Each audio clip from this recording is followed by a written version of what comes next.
ሰላም ጤና ይስጥልኝ ውድ የቻናላችን ቤተሰቦች፣ ወደ ዕለቱ አርዕስተ ዜና እናልፋለን። ጥብቅና የሚቆም በሌለበትና ገዳይ በማይታወቅበት የቀጠለው የኦርቶዶክስ ሃይማኖት ተከታዮችን የማጽዳት ተልዕኮ አሁንም ቀጥሏል ሲል እናት ፓርቲ በሰጠው ወቅታዊ መግለጫ አስታውቋል። በተለያዩ የሀገራችን አካባቢዎች በኦርቶዶክስ እምነትና ንጹሐን ዜጎች ላይ የተጀመረው የማጽዳት ዘመቻ ከአርሲ ወደ ወለጋ ፊቱን በማቅናት የሆሮ ጉድሩ ወለጋ ሀገረ ስብከት ስራ አስኪያጅ መልአከ ኤዶም ቀሲስ ዱጉማ ኦፋና ቀሲስ ደሳለኝ ነሞምሳ በዓል ለማክበር በወጡበት ከህዳር 21 ጀምረው ሻምቡ መግቢያ አካባቢ ታግተው ቅዳሜ ታኅሳስ 4 ቀን 2018 ዓ.ም በአጋጆች መገደላቸውንና በአባትነት በተመላለሱበት ምድር የቀብር አፈር ተነፍገው አስክሬናቸውም እንዳልተገኘና እንዳልተቀበሩ ከቦታው ለማረጋገጥ ችለናል ሲል እናት ፓርቲ አስታውቋል። አሁንም ገዳዮቹ ላለፉት 7 ዓመታት በሚገድሉበት የዳቦ ስም ታጣቂዎች ናቸው በሚል መሸፈኑን ነገሩን አስገራሚም ግራ አጋቢም አድርጎታል ያለ ሲሆን እናት ፓርቲ ከቦታው በደረሰ መረጃ መሰረት ግድያውን የፈጸሙት አስክሬንም የከለከሉት በሻምቡ አካባቢ ይንቀሳቀሳል የሚባለው ኦነግ ሸኔ ራሱን ኦነሰ ብሎ የሚጠራ ኃይል መሆኑን ደርሰንበታል ሲል በመግለጫው አስታውቋል። በከተማ የሚኖሩ የተባባሪነትና በጥቆማም የተሳተፉ ሊኖሩ እንደሚችሉም ፍንጭ አለ ሲል በመረጃው አስታውቋል።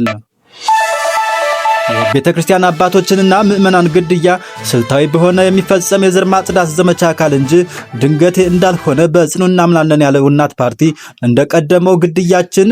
እንደቀደመው ግድያዎች ሁሉ በዚህም ላይ ገዳዮችንና አድኖ ፍትህ እንዲሰፍን የሚወስድ እርምጃ አይደለም፣ ለሞቱት እውቅና እንኳን ያለመስጠት ብሎም ለወትሮው እንደሚደረገው የማስተባበል አዝማሚያ ነገሩ ምን ያህል የተቀናጀና በጥንቃቄ የሚፈጸም ስለመሆኑ ማሳያ አድርጎ መውሰድ ይቻላል ሲል በመግለጫው አስታውቋል። ቀሲስ ዱጉማ የ6 ልጆች አባት ሲሆኑ ቀሲስ ደሳለኝ የመንግስት ሰራተኛና የ2 ልጆች አባት መሆናቸውንም አስታውቋል። በአንጻሩ ስለዚህ በእምነታቸውና በሃይማኖታዊ ተልኳቸው ምክንያት ለተገደሉ ወገኖችን ጥብቅና የሚቆም የሚከራከርላቸው አካል እንደሌለ ብናውቅም እኛ እናት ፓርቲ ይህን ኃይ በሌለበት ሁኔታ የሚደረግን ዘር ማጽዳትና ዘር ማሳሳት በጽኑ ያወግዛል። የእምነቱ ተከታዮችም ቦታና ጊዜ ይለያያል ካልሆነ በስተቀር ይሄ ተግባር ለሁሉም የሚቀር እንዳልሆነ ተረድተው ነቅተው ራሳቸውን እንዲጠብቁ ጥሪም አቅርበዋል።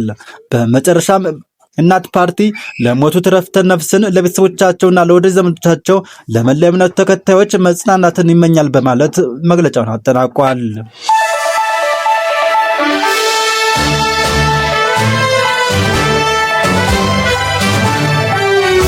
ኦፌኮ መስራች አባል የሆኑት አቶ ደስታ ዲንቃ አዲስ ፓርቲ እየመሰረቱ መሆኑን አስታውቀዋል። የኦሮሞ ፌዴራሊስት ኮንግረስ ኦፌኮ መስራች አባል የሆኑት አቶ ደስታ ዲንቃ ፓርቲውን ለቀው መውጣታቸውን ተከትሎ አዲስ ፓርቲ እያቋቋሙ እንደሚገኙም ገልጸዋል። አቶ ደስታ ሲናገሩ በእኔና በኦፌኮ መካከል ያለው የአመለካከት ልዩነት እየሰፋ በመምጣቱ ፓርቲውን ለቅቄ እንድወጣ አድርጎኛል ብለዋል። ጨምረውም እዚህ ውሳኔ ላይ የደረስኩት በስሜታዊነት ሳይሆን ለረጅም ጊዜ ሳስብበት ከቆየው በኋላ ነው ያሉት አቶ ደስታ ከፓርቲው ጋር ልዩነት ከፈጠሩባቸው ጉዳዮች አንዱ 6ኛው ብሔራዊ ምርጫ እንደነበረም ገልጸዋል። በወቅቱ ኦፌኮ ከምርጫው ራሱን ማግለሉን እንደ ግለሰብ አለመደገፋቸውን አውስተው ፓርቲው በምርጫ ቢሳተፍ ኖሮ ፖለቲካዊ ጥቅም ያገኝበት እንደነበረም አስረድተዋል።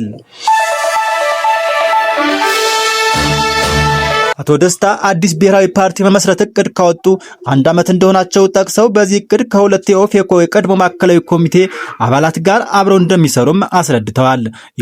ይሁን እንጂ እነዚህ 2 የማዕከላዊ ኮሚቴ አባላት እነማን እንደሆኑ ስማቸውን መጥቀስ አልፈለጉም። አቶ ደስታ ከኦፌኮ የለቀቁት ገዢው ብልጽግና ፓርቲ ለመቀላቀል እንደሆነ የሚወራውን በተመለከተ ጠይቀው ሲመልሱም እኔ ገዢው ፓርቲ ስለመቀላቀል አስቤ አላውቅም፣ እኔ እንደዚህ አይነት ባህሪም የለኝም አይደለሁም ያሉ ሲሆን አዲስ የሚመሰረቱት ፓርቲ ለመንግስት ምቹ እንደማይሆንም አስታውቀዋል።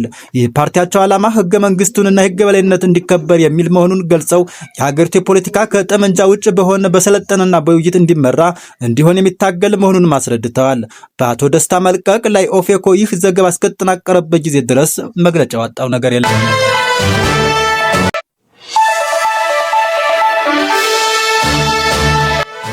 የፌዴራል ከፍተኛ ፍርድ ቤት የቀድሞ ሰላም ሚኒስትር ዴኤታ ታዬ ደንደአ በተመሰረተባቸው 3 አዳዲስ ክሶች ላይ ባቀረቡት የዋስትና ጥያቄ ላይ ውሳኔ ለመስጠት ለታህሳስ 22 ቀን ተለዋጭ ቀጠሮ ሰጥቷል። በሌላ በኩል ታዬ ህዳር 26 ቀን 2018 ዓ.ም የቅጣት ብይን ከተላለፈበት ፍቃድ የሌለው የጦር መሳሪያ ይዞ በመገኘት ክስ ጋር በተያያዘ የሰብአዊ መብት ጥሰት ተፈጽሞብኛል በማለታቸው ለችሎቱ ዛሬ በድጋሚ አቤቱታ አቅርበዋል።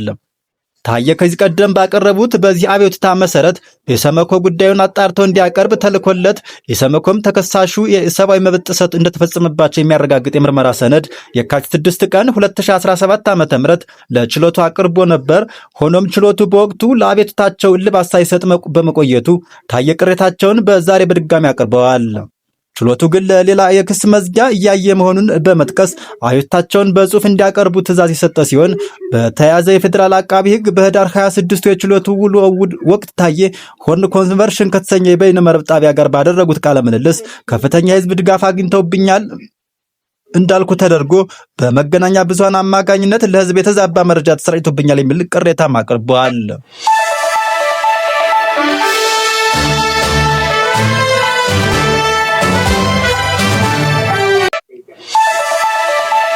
በሌላ ዜና በትግራይ ክልል ሲንቀሳቀስ የቆየው የተቃዋሚው ባይቶና ፓርቲ በመጪው ግንቦት በሚደረገው ሀገራዊ ምርጫ ለመሳተፍ ዝግጅት እያደረገ መሆኑን አስታውቋል።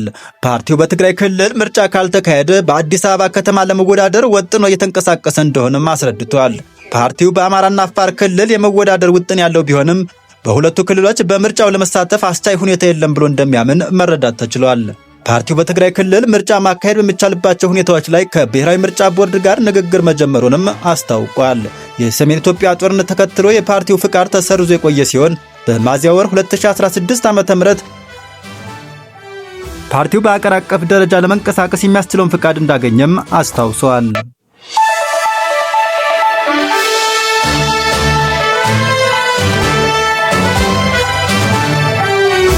የአሜሪካው ፕሬዝዳንት ዶናልድ ትራምፕ አስተዳደር የአራት ተጨማሪ የአፍሪካ ሀገራት ዜጎችን ወደ አሜሪካ እንዳይገቡ ትላንት ሙሉ የጉዞ እገዳ መጣሉን አስታውቋል። የአሜሪካ ብሔራዊ ጥቅምን ለማስጠበቅ ሲባል ዜጎቻቸው ወደ አሜሪካ እንዳይገቡ ሙሉ እገዳ ከጣለባቸው የዓለም ሀገራት መካከል የአፍሪካዊኑ ደቡብ ሱዳን፣ ማሊ፣ ኒጀር፣ ሴራሊዮንና ቡርኪና ፋሶ ተካተዋል። ታንዛኒያ፣ ናይጄሪያ፣ ሴኔጋል፣ ዛምቢያ፣ ዚምባብዌ፣ አንጎላ፣ ቤንዚ፣ ኮትዲቫር፣ ጋምቦና ጋምቢያ፣ ማላዊና ሞሪታኒያ ደግሞ በከፊል የጉዞ እገዳ ተጥሎባቸዋል። አገራቱ እገዳ የተጣለባቸው የስደተኞችን መረጃ በማጣራትና ከስደተኞች ጋር የተያያዘ መረጃን ለአሜሪካ በማጋራት ረገድ ከፍተኛ ውስንነት በማሳየታቸው እንደሆነም ተረጋግጧል። የፕሬዝዳንቱ አስተዳደር ኤርትራ፣ ሱዳንና ሶማሊያን ጨምሮ በ7 የአፍሪካ ሀገራት ላይ ከአሁን ቀደም ተመሳሳይ ሙሉ የጉዞ እገዳን መጣላቸው አይዘነጋም።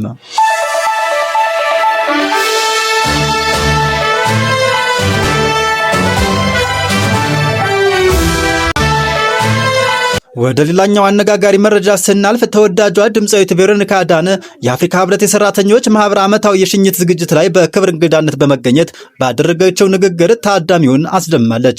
ድምፃዊቷ በዚህ መድረክ ላይ ለመገኘት ስትል ለዓለም አቀፍ ሽልማት ወደ ታንዛኒያ ልታደርግ የነበረውን ጉዞ አራዝማ መምጣቷን ስትገልጽ ታዳሚው በሞቅ ያለ ጭብጨባ አቅርቦቱን ገልጻለታል። ቬሮኒካ በንግግሯ መጀመሪያ ላይ ራሷን ስታስተዋውቅ ክቡራን የአፍሪካ ህብረት ሰራተኞች አጋሮች፣ ቤተሰቦችና የክብር እንግዶች እንደምን ዋላችሁ ከመቀጠል በፊት አጭር ጥውውቅ ላድርግ በማለት የቀጠለች ሲሆን ማይክሮፎኑን የያዘው ማን ነው ብላችሁ እያሰባችሁ ከሆነ እኔ ቬሮኒካ እባላለሁ። የኢትዮጵያዊቷ ዘፋኝ፣ የዜማ ደራሲ፣ አርቲስት፣ ተዋናይ እንዲሁም በጋዜጠኝነትና በኮሙኒኬሽን የመጀመሪያ ዲግሪ በኩራት ያስኩ ነኝ ስትልም ራሷን አስታውቃለች። ሙዚቃን ስሜቴን ለመግለጽ፣ ትወና፣ ታሪክ ለመናገር፣ የጋዜጠኝነት ትምህርቴን ደግሞ በዙሪያው ያለው ዓለም ለመታዘብ፣ ለመስማትና ለመረዳት እጠቀምበታለሁ በማለትም የተናገረች ሲሆን ከሁሉም በላይ ግን እኔ ኩሩ አፍሪካዊ ነኝ፣ ድምፄም በመድረክም ሆነ ከመድረክ ውጭ የአፍሪካን ታሪክ ለዓለም ለማውራት እጠቀምበታለሁ ስትል የአፍሪካዊነት ስሜቷን አጋርታለች።